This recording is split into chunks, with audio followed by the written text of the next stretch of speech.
किसी को बखाने सब, अरे किसी को बखाने सब, कोई गाली पाता है, कोई गाली पाता है, कोई गाली पाता है, कोई गाली पाता है, कोई बखाने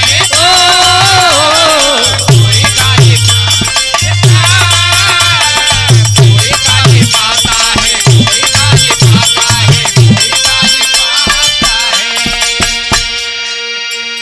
जैसा जो है दुनिया में वैसा कहा जाता है, किसी को बखाने सब कोई गाली पाता है। ऐसे ही महाराज सुदृष्ट बाबा महाराज की कीर्ति अमर हो गई बाबू।